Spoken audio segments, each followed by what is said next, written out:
اگر کوئی ان دونوں ذمہ داریوں کو پورا کر رہا ہے تو اللہ کے یہاں اس کی حیثیت ہے، اور اگر کوئی ان دونوں ذمہ داریوں کو پورا نہیں کر رہا ہے تو وہی اللہ کے یہاں اتنا ہی وہ بے حیثیت ہے۔ اور اگر دوستو بزرگوں، اگر کوئی ان دونوں ذمہ داریوں میں سے ایک ذمہ داری کو پورا کرے، اس لیے کہ دونوں ساتھ ساتھ ہیں، اگر ایک کو پورا کرے اور ایک کو پورا نہ کرے تو ایک ذمہ داری کا پورا کرنا اور ایک کو پورا نہ کرنا یہ بھی پکڑ کا ذریعہ بنے گی کہ اپنی ذات سے جو دیندار ہے، اپنی زندگی میں تو دین ہے، نماز بھی ہے، روزہ بھی ہے، حج بھی ہے، ساری چیزیں ہیں اپنی زندگی میں، پورا دین ہے، لیکن دوسروں کی فکر نہیں ہے کہ یہ بھی پکڑ کا ذریعہ بنے گی۔ حدیث پاک کا مفہوم ہے، ایک مرتبہ اللہ تعالیٰ نے حضرت جبرائیل کو حکم دیا کہ جبرائیل فلاں بستی پر جاؤ اور اس بستی کو اوپر تک اٹھاؤ اور اوپر تک اٹھا کے اس کو واپس نیچے دے کر مار دو۔ حضرت جبرائیل نے عرض کیا کہ اے اللہ، اس میں تو ایک طرح فلاں بندہ ہے جو تیری عبادت کرتا ہے، تیری نافرمانی نہیں کرتا، ہر وقت تیری عبادت پہ لگا رہتا ہے۔ اللہ نے فرمایا کہ اس کے سمیت اس بستی کو اٹھاؤ اور اس کے سمیت پٹک دو۔ کیوں؟ اس لیے کہ میرے احکامات دنیا میں ٹوٹ رہے تھے، میری نافرمانی دنیا میں ہو رہی تھی اور اس کے ماتھے پر بل تک نہیں آیا، وہ اپنی عبادت پہ لگا رہا۔ ایک ذمہ داری وہ پوری کر رہا تھا کہ اپنی ذات سے تو دیندار تھا۔ اچھا، اگر کوئی دوسروں ہی کے لیے ساری تقریریں، ساری تحریریں، ساری چیزیں، سارے اصول، ساری باتیں دوسروں ہی کو پہنچانے میں، دوسروں ہی کی فکر میں لگا رہے اور خود اپنی زندگی دین سے خالی ہو، عمل سے خالی ہو، تو یہ بھی پکڑ کا ذریعہ بنے گی کہ خود اپنی زندگی میں تو عمل نہیں ہے لیکن دوسروں میں تبلیغ کر رہا ہے۔ حدیث پاک کا مفہوم ہے کہ جب جنتی جنت میں چلے جائیں گے اور دوزخی دوزخ میں چلے جائیں گے تو بعد اہل جنت اہل دوزخ سے جا کر پوچھیں گے کہ تم دوزخ میں کیسے آ گئے؟ ہم تو جو جنت میں گئے ہیں وہ تمہاری باتوں پر عمل کرنے کی وجہ سے گئے ہیں، تم ہمیں دین بتلاتے تھے، نماز، روزہ، حج، زکات، ساری چیز تم بتلاتے تھے، تو اس پر ہم نے عمل کیا ہے، اس کے وجہ سے تو ہم جنت میں گئے ہیں، تو تم دوزخ میں کیسے آئے؟ وہ کہیں گے کہ ہم تم کو تو کہتے تھے لیکن خود عمل نہیں کرتے تھے۔ اس سے دوستو بزرگوں، یہ وقت قیمتی ہے اور یہ زندگی قیمتی ہے، اور ان دونوں ذمہ داریوں کو پورا کرنے کے ساتھ یہ قیمتی ہے، نہیں تو زندگی پھر بے قیمت ہو جاتی ہے، آخرت میں اس کا کوئی بھاؤ نہیں ہے۔ تو اس لیے ہم سب سے پہلی جو ذمہ داری ہے کہ ہم اللہ کا بندہ بن کر زندگی گزاریں، کہ میری زندگی میں دین کیسے آوے، اس کی فکر۔ اور دین آتا ہے انسان کے اندر یقین کے راستے سے، کہ جیسے اس کے اندر کا یقین ہوگا اس کے اندر اعمال اس کے وجہ سے، اس کے اعتبار سے نکلیں گے۔ تو اس لیے ہمیں بنیادی طور پر سب سے پہلے اپنے ایمان کے طرف سے فکر مند ہونا ہے۔ ایمان یہ اللہ نے ہمیں سب سے بڑی نعمت پر رحمت فرمائی ہے، اس لیے کہ انعامات تو اللہ تعالیٰ کے بے شمار ہیں، نعمتیں ہی نعمتیں ہیں۔ قرآن یہ کہتا ہے وَإِن تَعُدُّوا نِعْمَتَ اللَّهِ لَا تُحْصُوهَا، کہ اللہ کے انعامات تو اتنے ہیں کہ اگر ہم اللہ کی نعمتوں کو گننا چاہیں، شمار کرنا چاہیں تو ہم اللہ کی نعمتوں کو گن نہیں سکتے، شمار نہیں کر سکتے۔ اتنے انعامات اللہ تعالیٰ کے ہمارے اوپر، قدم قدم پر، سانس سانس پر اللہ تعالیٰ کی نعمتیں بارش کی طرح ہمارے اوپر اتر رہی ہیں، اور ایسی ایسی نعمتیں ہیں کہ اللہ کی ایک نعمت بڑی نعمت ہوتی ہے لیکن ہمارا دھیان ادھر نہیں جاتا کہ یہ بھی اللہ کی نعمتوں میں سے کوئی نعمت ہے۔ اس لیے کہ ہر چیز کی قدر آدمی کو اس وقت محسوس ہوتی ہے، اس وقت پتہ چلتی ہے جب وہ چیز ہاتھ سے نکل جاتی ہے۔ اس لیے جناب رسول اللہ صلی اللہ علیہ وسلم نے فرمایا کہ 5 چیزوں کی قدر کر لو 5 چیزوں سے پہلے، اور ان 5 چیزوں میں زندگی کی پوری زندگی آ گئی اس کے اندر۔ اگر ہم غور کریں تو ان 5 نعمتوں میں، ان 5 چیزوں میں پوری زندگی آ گئی اس کے اندر۔ ایک ہے کہ جوانی کی قدر کرو بڑھاپے سے پہلے، کہ جوانی کی عبادت اللہ کیا مقبول ہے، کہ وہ 7 آدمی جو کل عرش کے سائے کے نیچے ہوں گے ان میں ایک وہ جوان بھی ہوگا جو جوانی میں اللہ کی عبادت کرتا ہوگا، اللہ کیا مقبول ہے۔ اس لیے کیونکہ اس میں اعضاء بھی قوی ہوتے ہیں، آدمی کے اندر خواہشوں کا بھی زور ہوتا ہے، تو وہ آدمی اپنی خواہشوں کو قربان کر کہ اپنی جوانی اللہ کی عبادت میں، اس کے دین کو پھیلانے میں، اس کے دین پر چلنے میں لگاتا ہے تو پھر ایسی جوانی کی عبادت اللہ کا مقبول ہے۔ تو جوانی کی عبادت، تو جوانی کی قدر کہ بڑھاپے سے پہلے پہلے، اور مالداری کی قدر کرو تنگ دستی سے پہلے پہلے۔ اللہ نے مال دیا ہے کہ اس کی قدر کرو کب سے، کہ تنگ دستی سے پہلے پہلے۔ حالات پلٹ جاتے ہیں فوراً، کاروبار پر، چیزوں پر حالات آ جاتے ہیں کہ صدقہ خیرات پہلے کر سکتا تھا کہ اب نہیں کر پاتا کیونکہ حالات آ گئے۔ تو مالداری کی قدر کرو تنگ دستی سے پہلے پہلے، اور خالی اوقات کی قدر کرو مشغولی سے پہلے پہلے۔ خالی اوقات کی قدر کیا ہے؟ مثال کے طور پر آپ سب اس وقت اللہ کے راستے میں ہیں، اور ماشاءاللہ بہت سارے لوگ انشاءاللہ اللہ کے راستے میں اور آگے بڑھیں گے، بہت سارے لوگ تو گھر جائیں گے، بہت سارے آگے بڑھیں گے انشاءاللہ۔ کہ اللہ کی راستے کی قدر کیا ہے، خالی اوقات کی قدر کیا ہے؟ ایک حدیث پاک کا مفہوم ہے کہ جو آدمی 40 دن اخلاص کے ساتھ ایسی طرح نماز پڑھے کہ اس کی تکبیر اولیٰ فوت نہ ہو، ایسی 40 دن اخلاص کے ساتھ کہ اس کی تکبیر اولیٰ فوت نہ ہو، تو اللہ کی طرف سے اس کو 2 بڑے پروانے ملتے ہیں۔ ایک پروانہ جہنم سے چھٹکارے کا، اور دوسرا نفاق سے بری ہونے کا، تو اس کے لیے جو 40 دن اخلاص کے ساتھ نماز پڑھے۔ تو اللہ کے راستے میں نکل کر اس حدیث پر عمل کرنے کا بہترین وقت ہے۔ میں نے وقت کو فارغ کیا، خالی اوقات کہ ہم نے یہاں کو وقت کو فارغ کیا ہے، کوئی کام نہیں ہے، نہ گھر، نہ کاروبار، نہ بیوی بچے، نہ دوست احباب، نہ کسی کی خوشی میں جانا، نہ کہیں غمی میں جانا، ہر وقت مسجد ہی میں رہنا ہے۔ خالی اوقات کی قدر بتلا رہا ہوں کہ اگر ہم 40 دن اس پر عمل کر لیں گے تو 2 بڑے پروانے اللہ کی طرف سے ملیں گے۔ اور اگر یہاں نکل کر اس کی قدر نہ کی، اس حدیث پر عمل نہ ہوا، تو گھر آ کر اس حدیث پر عمل کرنا مشکل ہو جائے گا، کیونکہ یہاں مشغولی آ گئی ہے، کام آ گئے، گھر والوں کے، کچھ بیوی بچوں کے، کچھ دوست احباب کے، کسی کی خوشی میں چلے گئے، کہیں چلے گئے کہ 37-38 دن تک پڑھتے رہے، ایک دن تکبیر اولیٰ نکل گئی کہ اس فضیلت سے تو محروم ہو گیا کسی وجہ سے نہیں ہو۔ تو خالی اوقات کی قدر کرو مشغولی سے پہلے پہلے، اور تندرستی کی، صحت کی قدر کرو بیماری سے پہلے پہلے، اور زندگی کی قدر کرو دوستوں بزرگوں موت سے پہلے پہلے۔ کہ یہ 5 چیزیں بتلائی ہیں کہ 5 چیزوں کی قدر 5 چیزیں پہلے پہلے۔ تو انعامات اللہ تعالیٰ کے بے شمار ہیں، اور پھر خالی اتنا نہیں ہے کہ نعمت اللہ تعالیٰ نے مرحمت فرمائی ہے تو ان کو جیسا چاہو، جہاں چاہو، جس طرح چاہو، ہم جس طرح چاہیں اس کو استعمال کر کر چلے جاوے، کہ نہیں، پھر ہر نعمت کے بارے میں کل قیامت کے دن ہر آدمی سے سوال بھی ہوگا، پوچھا بھی جائے گا۔ ثم لتسألن یومئذ عن النعیم، کہ کل قیامت کے دن تم سے ضرور نعمتوں کے بارے میں پوچھا جائے گا۔ حدیث میں آتا ہے کہ آدمی کا قدم اپنی جگہ سے نہیں ہٹ سکتا جب تک اس سے 4 سوال نہ کر لیے، 4 باتیں جب تک نہ پوچھ لی جائے کہ آدمی اپنی جگہ سے نہیں ہٹ سکتا۔ کہ جوانی کہاں گزاری ہے، کہ مال کہاں سے کمایا، حلال کمایا کہ حرام کمایا، جائز کمایا کہ ناجائز کمایا، حلال کما لیا میرا ہو گیا، میں چاہوں جہاں چاہوں جس طرح چاہوں استعمال کروں، کہ نہیں، پھر اس کو خرچ کہاں کیا، مال کہاں سے کمایا، کہاں خرچ کیا، اور جو جانتے تھے اس پر کیا عمل کیا۔ کہ یہ 4 سوال کہ یہ ہر آدمی سے پوچھا جائے گا، اور ایسی عدالت میں اس کا فیصلہ ہوگا، اور ایسی عدالت میں سنوائی ہوگی، وہاں نہ تو کوئی جھوٹ کام آئے گا، نہ کوئی وکیل کام آئے گا، کوئی کام نہیں آئے گا، آدمی کا سچا اپنے سامنے آ جائے گا۔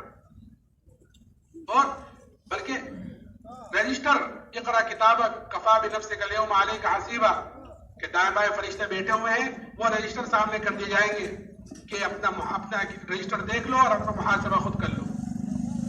قرآن تو یہاں تک کہتا ہے الیوم نختم علی افواہہم وتکلمنا ایدیہم وتشہد ارجلہم بما کانوا یکسبون، کہ آج کے دن ہم ان کے منہوں پر مہرے لگا دیں گے اور ان کے ہاتھ پیر گواہی دیں گے کہ مجھ سے کیا کیا کرتوت کرائے ہیں۔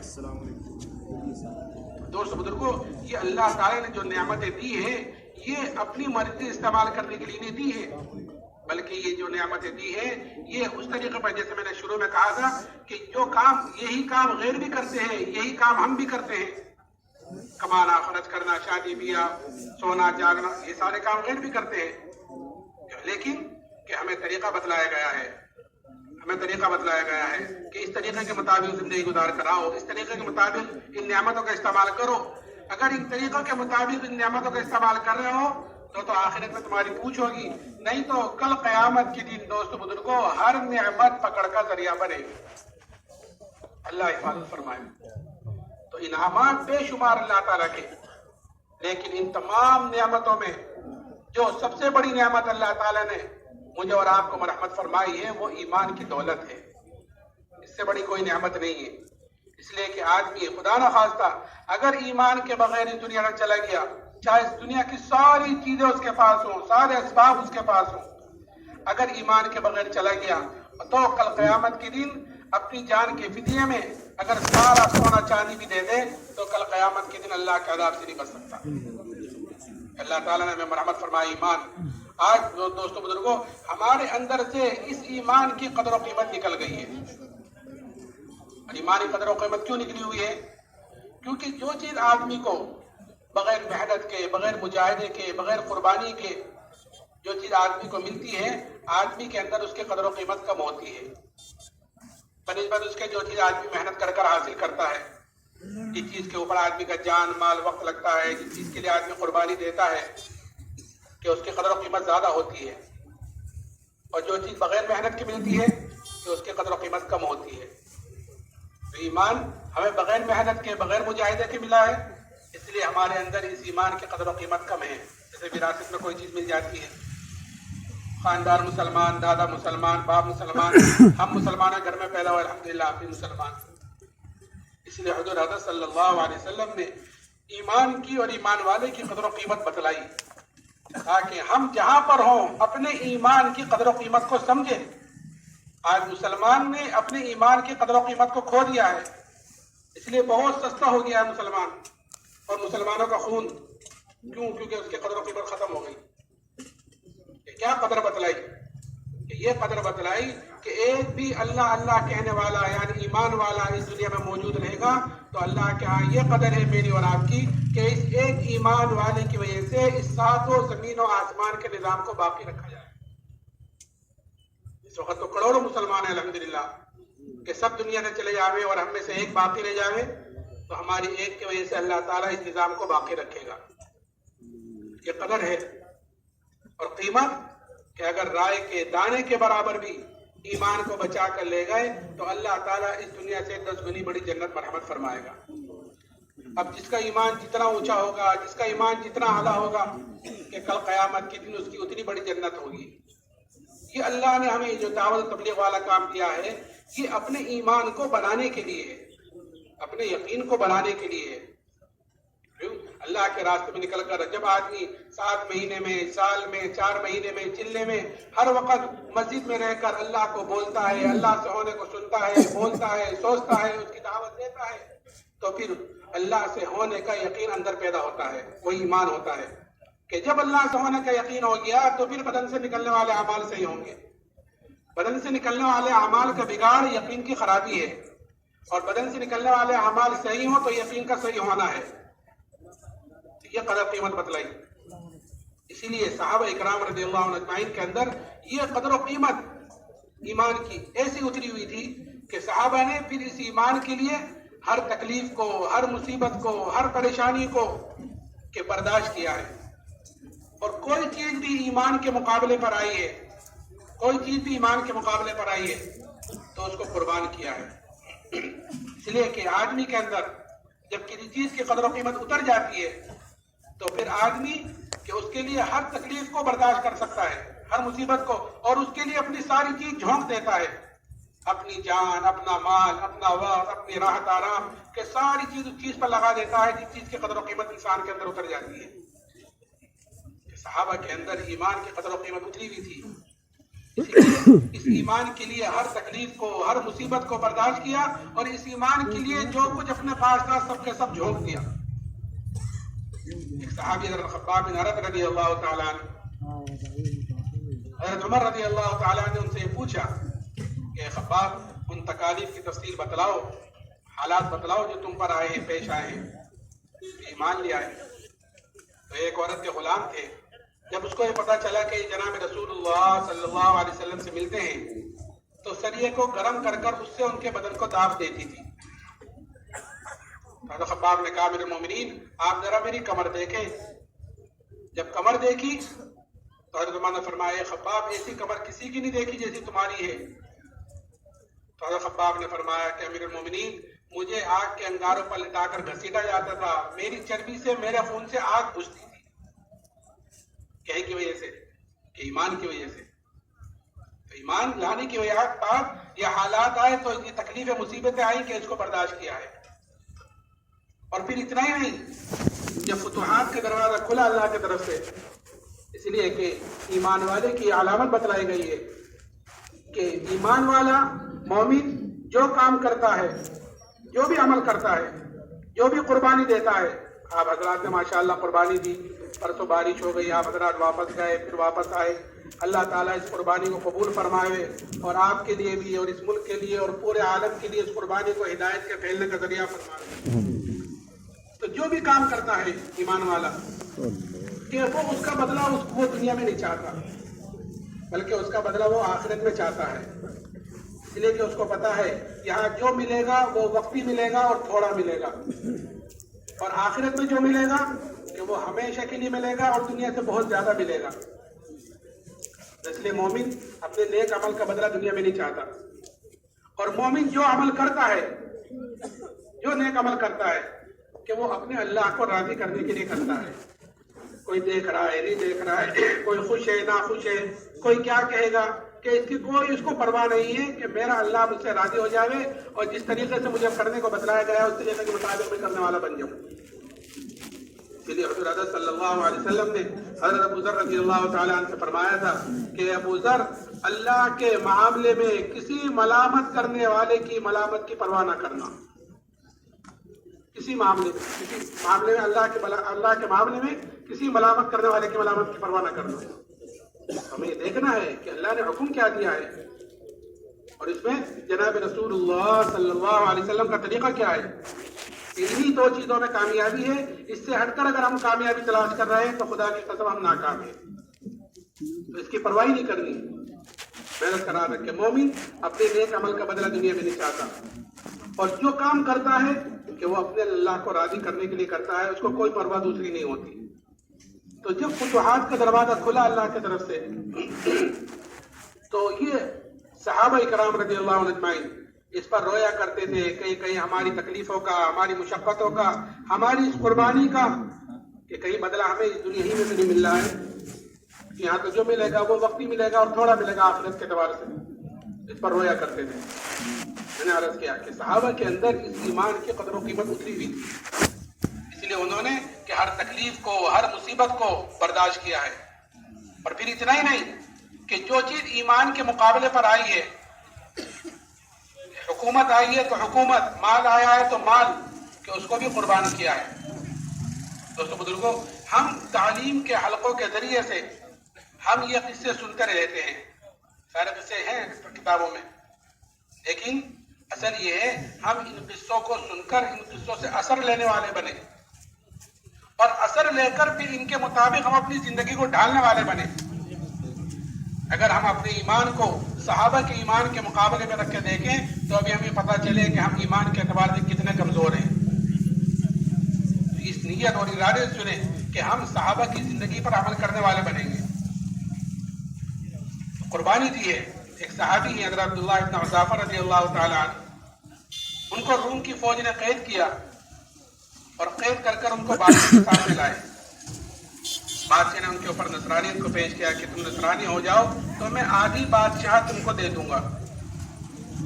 ان صحابی نے سوچا ہوگا کہ یہ بادشاہ مجھے کامل ایمان چھوڑنے پر آدھی بادشاہ دینے کو تیار ہے, اور مجھ سے میرے نبی نے کیا فرمایا کہ اگر رائے کے دانے کے برابر بھی ایمان کو بچا کر لے گئے تو اللہ تعالیٰ اس دنیا سے 10 گنی بڑی جنت دے گا. یہ کہیں دور دور تک بھی مقابلہ نہیں. کہاں رائے کے دانے کے برابر ایمان بچا کر لے جانے پر 10 گنی بڑی جنت, اور کہاں کامل ایمان چھوڑنے پر آدھی بادشاہت. تو اسی وقت جواب دیا کہ آدھی بادشاہت نہیں, اگر پوری بادشاہت بھی دے, اور پوری بھی نہیں, جتنی عرب کی بادشاہت ہے سب کی سب دے, تب بھی میں پلک جھپکنے کے برابر ایمان کو چھوڑنے کو تیار نہیں. قدر و قیمت اندر اتری ہوئی تھی کہ ایمان کے مقابلے پر جو کچھ آیا ہے کہ اس کو قربان کیا ہے. اور پھر اتنا ہی نہیں کہ اچھا نہیں مانتے تو چھوڑ دیا جاؤ, چلے جاؤ. اتنی دوسری چیز دھمکی. اور دھمکی تو کیا, اصل تو دوستوں بزرگوں, آدمی کو جو سیدھے راستے سے ہٹایا جاتا ہے یا کوئی غلط کام کرایا جاتا ہے, وہ دو چیزوں سے کرایا جاتا ہے, دو راستوں سے. سیدھے راستے سے ہٹانا ہو یا کوئی غلط کام کرانا ہو, وہ دو راستے اختیار کیے جاتے ہیں. ایک تو لالچ, تو لالچ کو تو یہ جواب دیا. دوسری چیز دھمکی. دھمکی سے کام کرایا جاتا ہے کہ یہ کام کر دو, یہ اس راستے سے ہٹ جاؤ, اس کو چھوڑ دو, نہیں تمہیں یہ کریں گے, یہ کریں گے, تو یہ دھمکی دی جاتی ہے.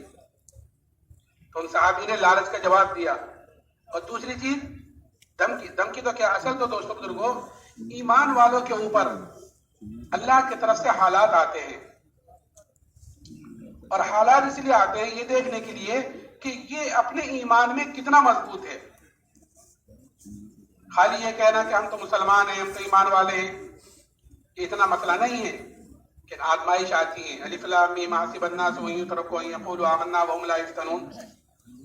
تم کیا یہ گمان کرتے ہو کہ تم یہ کہہ دو کہ ہم تو ایمان والے ہیں, ہم تو مسلمان ہیں, ہم تو مسلمان ہیں, تو تم آزمائے نہیں جاؤ گے؟ نہیں, آزمائش آتی ہے, اور آزمائشیں آتی ہیں ایمان کے اعتبار سے. جس کا جیسا ایمان ہوگا اس کے اعتبار سے اس کے اوپر آزمائش آئیں گی. وہ آزمائش ہے, وہ حالات جو صحابہ کرام رضی اللہ عنہ اجمعین کے اوپر آئے تھے, وہ حالات ہم پر نہیں آنے والے ہیں, کیونکہ ہم ایمان کے اعتبار سے کمزور ہیں. صحابہ ایمان کے اعتبار سے کبھی تھے, ان کے اوپر بڑے حالات آئے, لیکن ایمان کے اوپر حالات آتے ہیں یہ دیکھنے کے لیے کہ اپنے ایمان میں کتنا مضبوط ہے. تو جو ایمان والا ہوتا ہے عقل مند, کہ وہ حالات کا مقابلہ حالات سے نہیں کرتا, بلکہ حالات کا مقابلہ اعمال سے کرتا ہے. حالات کا مقابلہ توبہ استغفار سے کرتا ہے. حالات کا مقابلہ اللہ کی طرف رجوع کرنے سے کرتا ہے. اس لیے کہ حالات کا تعلق دنیا کی کسی چیز سے نہیں ہے. آپ دیکھو اس وقت اسباب کے اعتبار سے اور راحت آرام کے اعتبار سے زندگی دنیا میں اس وقت جتنی فراوانی ہے کہ اس سے پہلے کبھی نہیں ہوئی ہے. ہر اعتبار سے, سفر کے اعتبار سے لے لیے, ڈاکٹری اعتبار سے لے لیے, کمانے کے اعتبار سے لے لیے, تجارت کے ہر اعتبار سے اس وقت جتنی فراوانی ہے اس سے پہلے کبھی نہیں ہوئی. اور اس وقت دنیا جتنی پریشان ہے اس سے پہلے کبھی نہیں ہوئی. کیوں؟ اس لیے کہ حالات کا تعلق اسباب سے نہیں ہے. حالات کا تعلق انسان کے اعمال سے ہے. اس لیے کہ اعمال جیسے اوپر جاتے ہیں ویسے اللہ کے فیصلے نیچے آتے ہیں. اگر ہمارے اعمال اوپر ایسے جا رہے ہیں جو اللہ کو خوش کرنے والے ہیں, اس کو راضی کرنے والے ہیں مجموعی طور پر, تو پھر اوپر سے جو فیصلے آئیں گے وہ بھی ایسے آئیں گے جو ہمیں خوش کریں گے, ہمیں راضی کریں گے. اور اگر ہمارے اعمال اوپر ایسے جا رہے ہیں جو اللہ کو ناخوش کرنے والے ہیں, اس کو ناراض کرنے والے ہیں, تو اوپر سے جو فیصلے آئیں گے حالات کے وہ بھی ایسے آئیں گے جو ہمیں ناگوار گزریں گے, ناگوار ہمارے لیے ناگوار ہوں گے, جیسے سوال آج پوری دنیا میں چل رہا ہے. تو ایمان والا حالات کا مقابلہ حالات سے نہیں کرتا, بلکہ ایمان والا حالات کا مقابلہ اعمال سے اور توبہ استغفار سے کرتا ہے. یہی اصل چیز ہے. کوئی پریشانی آئی ہے, کوئی چیز آئی ہے, کوئی مصیبت آئی ہے کہ فوراً اللہ کی طرف رجوع کرو. اللہ تعالیٰ نے نبی کو حکم دیا, وَأْمُرْ أَهْلَكَ بِالصَّلَاةِ وَاصْطَبِرْ عَلَيْهَا لَا نَسْأَلُكَ رِزْقًا نَحْنُ نَرْزُقُكَ وَالْعَاقِبَةُ لِلتَّقْوَىٰ. تو نبی کے حکم کے ذریعے سے امت کو یہ حکم ہے کہ ہر موقع پر, ہر چیز پر, ہر مصیبت, پریشانی, آفت پر کہ نماز کو پڑھو, اللہ سے مانگو, اللہ کی طرف رجوع کرو. حضرت عمر رضی اللہ تعالیٰ عنہ کے زمانے میں ایک مرتبہ قحط سالی ہوئی. قحط, زبردست قحط پڑا, اور ایسا قحط پڑا کہ جانور تک ہلاک ہونے شروع ہو گئے قحط کی وجہ سے, کوئی چارہ نہیں. ایک صحابی نے بکری ذبح کی, اس بکری کے اندر سے نہ خون نکلا نہ گوشت نکلا, خالی ہڈی نکلی. وہ صحابی سو گئے, اور سوتے ہوئے خواب میں زیارت کی جناب رسول اللہ صلی اللہ علیہ وسلم کی. آپ نے فرمایا کہ عمر کا تو میرا سلام کہنا, اور یہ کہنا کہ تو بڑا عقل مند تھا, ایمان کی فراست تجھے عطا فرمائی تھی اللہ نے, تو بڑا عقل مند تھا, تجھے کیا ہوا؟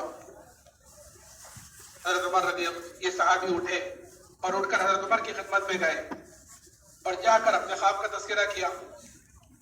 حضرت عمر نے فوراً مشورے والوں کو جمع کیا. یہ ہے خیر کی بات کہ آدمی کا جو بھی کام ہو، دین کا یا دنیا کا، جو مشورہ کرتا ہے وہ نامراد نہیں رہتا. اللہ تعالیٰ اس کی رہبری فرماتا ہے. فوراً مشورے والوں کو جمع کیا اور مشورے میں بات رکھی کہ ایک صحابی نے ایسا خواب دیکھا ہے.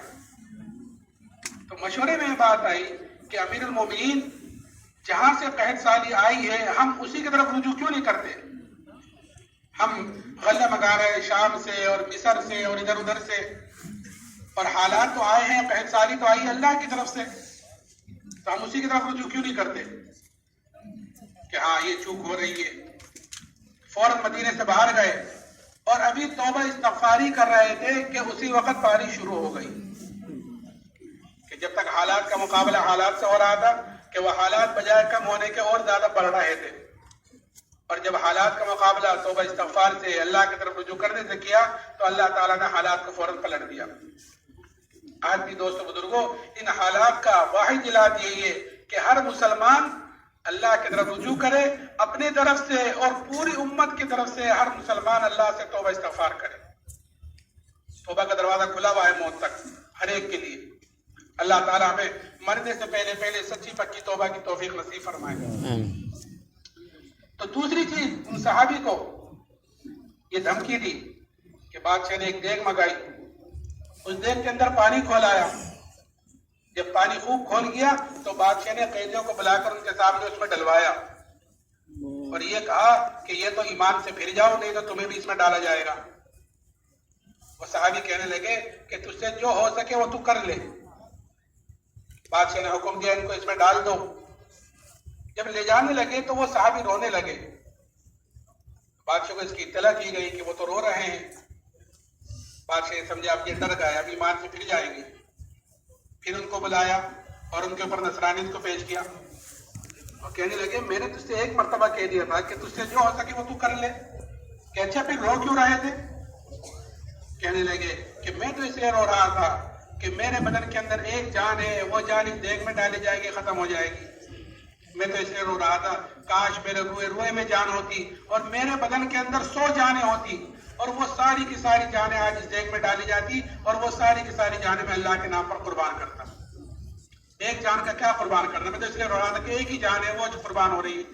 آج تو 100 ہوتی تو سب کی سب میں قربان کرتا تیرے نام پر. دوستو بزرگوں، یہ جذبہ بنتا ہے دعوت سے کہ اپنی جان اپنا مال اللہ کے نام پر لگانے کا جذبہ اندر پیدا ہوتا ہے. تو اس لیے اللہ کے راستے میں نکالا جاتا ہے تاکہ ہمارے اندر اپنی دین کی کمی کا، اپنی ایمان کی کمزوری کا احساس پیدا ہو. آدمی کے اندر جب کسی چیز کا احساس پیدا ہو جاتا ہے تو پھر کسی کو کہنے سننے کی ضرورت نہیں ہوتی، آدمی خود ہی اس کی فکر میں لگتا ہے. کوئی آدمی ملازم ہے، کسی آدمی کی دکان ہے، کیونکہ احساس ہے اندر، تو کوئی نہیں کہے گا آپ نے کل دکان نہیں کھولی تھی تو آج تک کھول ہی لو. کل آپ کام پر نہیں گئے تھے، ملازمت پر نہیں گئے تھے تو آج چلے جاؤ. یہ اس کے اندر خود ہی احساس ہے. اللہ کرے یہ احساس ہمارا ایمان کے اعتبار سے ہو جائے. جیسے صحابہ اکرام رضی اللہ عنہ اجمعین کے اندر ہر وقت ایمان کی طرف سے ہر وقت فکر مند رہتے تھے، اپنے دین کی طرف سے فکر مند، اپنے ایمان کی طرف سے فکر مند، اور چھوٹی چھوٹی باتوں پر اپنے ایمان کی طرف سے ان کے اندر ڈر پیدا ہو جاتا تھا. صحابی حضرت حنظلہ رضی اللہ تعالیٰ عنہ کے گھر میں بیٹھے ہوئے اور کھڑے ہوئے باہر نکلے یہ کہتے ہوئے کہ نافق حنظلہ، حنظلہ تو منافق ہو گیا، حنظلہ تو منافق ہو گیا. حضرت ابو بکر صدیق رضی اللہ تعالیٰ عنہ تشریف لے جا رہے تھے، ان سے کہا تو انہوں نے کہا کتنی بڑی بات، سبحان اللہ، کیسے کہہ رہا ہو حنظلہ منافق ہو گیا؟ تو انہوں نے وجہ بتلائی کہ جب ہم جناب رسول اللہ صلی اللہ علیہ وسلم خدمت میں ہوتے ہیں اور آپ جنت کا، دوزخ کا، قبر حشر کا آپ ذکر کرتے ہیں تو ہمارے قلوب بالکل نرم ہو جاتے ہیں، گویا بالکل ہمارے سامنے اندر ایک کیفیت تیار ہوتی ہے. اور جب گھر چلے جاتے ہیں تو بیوی بچے پاس آ گئے، کچھ ہنسی مذاق کی باتیں شروع ہو گئی. اس لیے مقامی کام کو کہا جاتا ہے پابندی سے کرنے کے لیے کہ جو چلے 4 مہینے میں جو ہم پر رنگ چڑھا ہے، چلے 4 مہینے میں جو اندر کا یقین بنا ہے اور جو ایک رنگ چڑھا ہے، اگر مقامی کام کو کرتے رہیں گے تو وہ رنگ اور وہ اندر کا یقین باقی رہے گا، اور اگر مقامی کام کو چھوڑ دیں گے تو جو رنگ چڑھا تھا وہ آہستہ آہستہ اترنا شروع ہو جائے گا، پھر دوبارہ محنت کرنی پڑے گی. کوئی نئی گاڑی خریدے کھڑے نئی گاڑی خریدے اور لا کر کھڑی کر دے تو وہ کھڑے اس کے پردے خراب ہونے شروع ہو جاتے ہیں کیونکہ کھڑی رہی ہے. اور اگر کوئی پرانی گاڑی خریدے اور لا کر چلاتا رہے تو وہ چلتی رہتی ہے, سال میں کبھی کبھار سروس کے لیے جاتی رہتی ہے. ہم مقامی کام کرتے رہیں گے تو چلتے رہیں گے, اور سال میں سروس کے لیے 4 مہینے بھی نکلتے رہیں گے تو چلتے رہیں گے. اور اگر کھڑے ہو گئے تو پھر جہاں تھے پہلے پھر وہیں پہنچ جائیں گے, پھر دوبارہ محنت کرنی پڑے گی, صحیح کر دے گی. اس لیے ہمیں تو کہنے لگے حضرت ابوبکر یہ کیفیت تو ہمارے اندر بھی پیدا ہوتی ہے, چلو چل کر حضور سے پوچھتے ہیں. تو اتنی سی بات پر کہ اندر گھر میں آ کر اندر کی کیفیت کچھ اور ہے, نبی کی مجلس میں اندر کی کیفیت کچھ اور ہے, اپنے منافق ہونے کا ڈر پیدا ہوا. اس لیے دوستو بزرگوں, جو ایمان اللہ نے صحابہ کو مرحمت فرمایا تھا وہ ایمان اللہ نے مجھے اور آپ کو بھی مرحمت فرمایا ہے. اللہ تعالی ہمیں اس ایمان کی قدر کرنے کی توفیق عطا فرمائے, اور اس کو اندر کے یقین کو بدلنے کی ضرورت ہے. اندر کا یقین بدلتا ہے دعوت کے ذریعے سے. جتنی دعوت دیں گے, جتنی اللہ کی بڑائی کو بولیں گے, سنیں گے, اندر کا یقین بدلے گا, اور جتنا اندر کا یقین بدلے گا